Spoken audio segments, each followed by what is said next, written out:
कक्षा 6-7 कार्यपत्र 58। पैदल चलना हमारे जीवन का अहम हिस्सा है। प्रातः सूर्योदय से पहले उठकर दैनिक शौच कर्म से निपटकर हमें सूर्य का अभिवादन करना है। सुबह जितना संभव हो पैदल चलना चाहिए। सुबह की बहती हवा हमारी प्राणवायु होती है।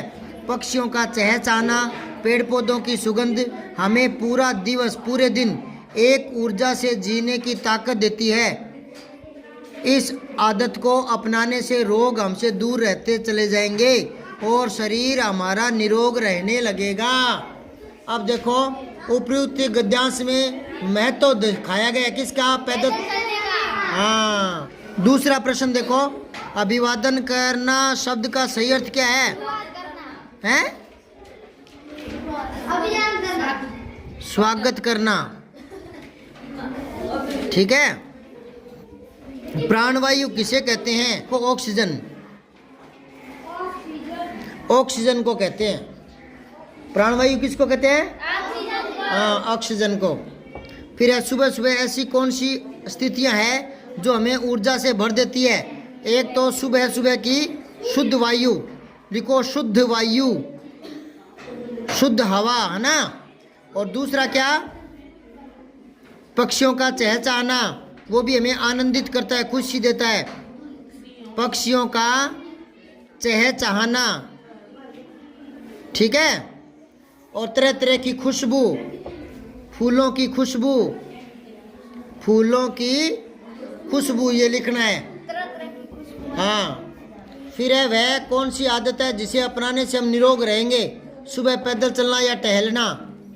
सुबह जल्दी उठकर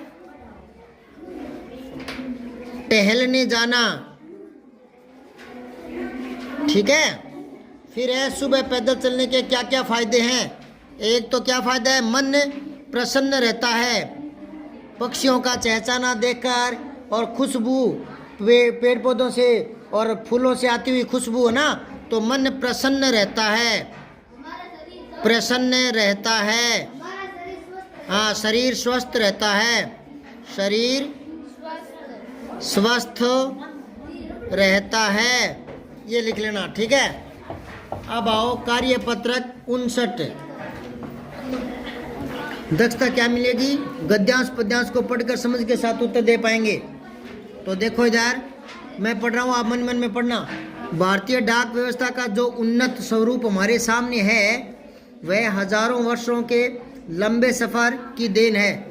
भारत जैसे विशाल व विविधतापूर्ण देश को डाक व्यवस्था ने एकता के सूत्र में बांधा है।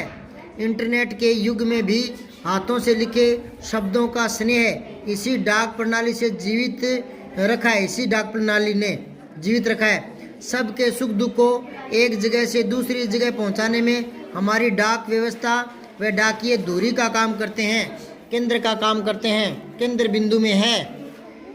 पहले कबूतर भी हमारे लिए डाकिया हुआ करते थे, अब तो वे विश्व शांति के लिए उड़ाने के काम आते हैं। सफ़ेद कबूतर शांति के प्रतीक होते हैं। सफ़ेद कबूतर किसके प्रतीक हैं? हाँ।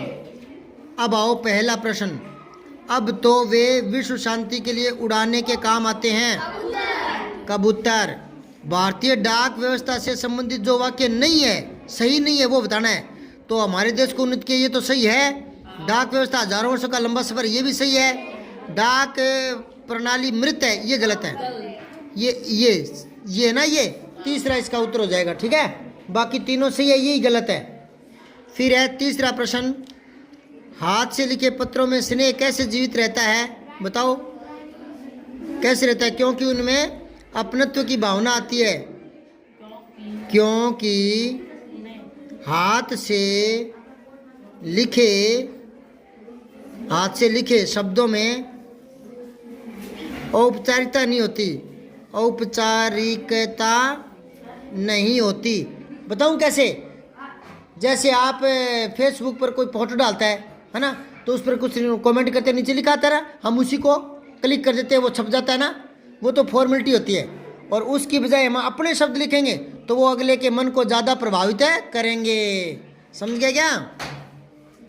अब है चौथा, भारत की विविधतापूर्ण संस्कृति को किसने एकता के सूत्र में बांधा है? पत्रों ने, डाक व्यवस्था ने, पत्रों ने, ब्रैकेट में लिखो डाक व्यवस्था ने। ठीक है। फिर है डाकिया हमारे जीवन की धुरी है। कैसे? क्योंकि वे एक दूसरे के सुख दुख को स्थानांतरण करते हैं, हम तक पहुंचाते हैं। एक दूसरे के सुख दुख को प्रेषित करते हैं या पहुंचाते हैं। ठीक है। फिर है उपयुक्त गद्यांश का सार अपने शब्दों में लिखो। वैसे तो ये संक्षेप में ही है, पर इसका भी और सार निकालना है। ये तो 5-6 पंक्तियों में ना, आपको इसमें से 2-4 पंक्तियां लिखनी है। ठीक है। तो क्या लिखोगे आप? लिखो मैं बोल रहा हूं। भारतीय डाक व्यवस्था लंबा सफर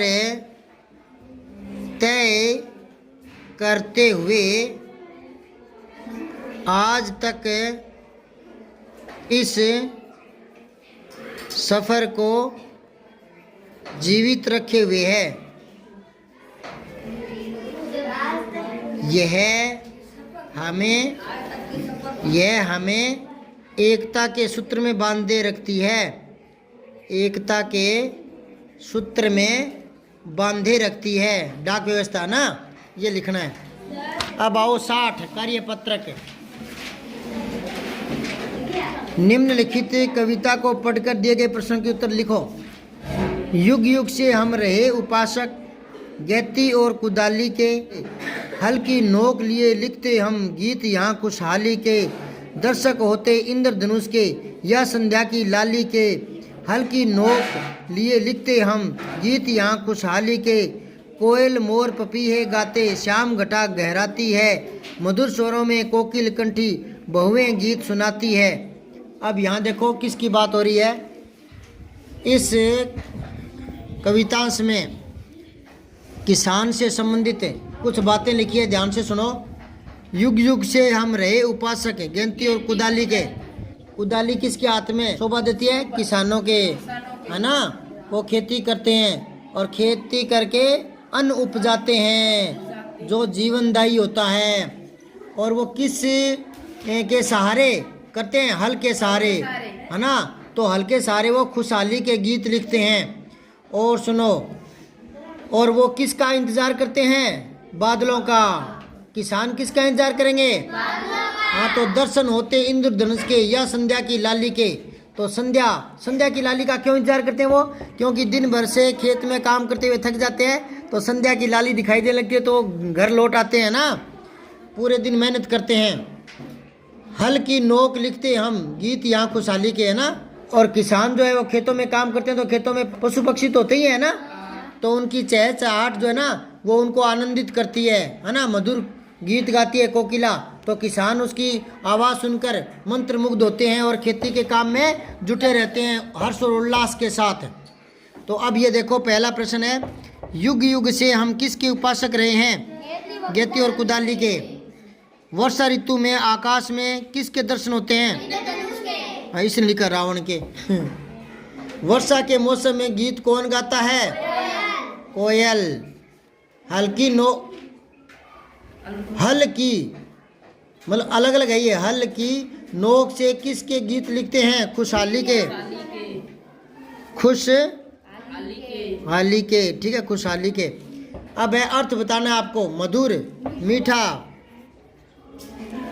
संध्या, शाम, छटा, सौंदर्य, कुदाली। कुदाली क्या होता है? फावड़ा। किसान के घर खुशहाली कब आती है? जब फसल पककर घर आती है, घर आती है तब, है ना। कई बार क्या होता है, किसान मेहनत तो करते हैं, लेकिन साल के अंत में कोई वर्षा हो जाए दाने खराब हो जाए तो बड़ा दुख होता है ना, मेहनत बेकार होती है। लेकिन जब फसल कटकर घर पर आती है तो किसान बहुत खुश होता है, क्योंकि साल भर की मेहनत होती है उसके साथ। एक साधारण किसान के बच्चे को क्या क्या सुविधा मिलनी चाहिए? शिक्षा की। किसकी? किसान के बेटे को शिक्षा क्या होनी चाहिए? फ्री। हाँ, शिक्षा फ्री होनी चाहिए। और क्या चाहिए? हाँ, खाने पीने की गारंटी होनी चाहिए, कोई भूखा न सोए, क्योंकि किसान ही तो अन्न उपजाते हैं ना, और उसी के बच्चे भूखे सोएंगे तो ये तो गरीबी दूर होगी नहीं, है ना। हाँ, वस्त्रों की और क्या होनी चाहिए सुविधा? खाने पीने की और शिक्षा की, है ना। ये जरूरतें पूरी होनी चाहिए किसान के बच्चे की। और OCR आधारित आकलन करेंगे कल।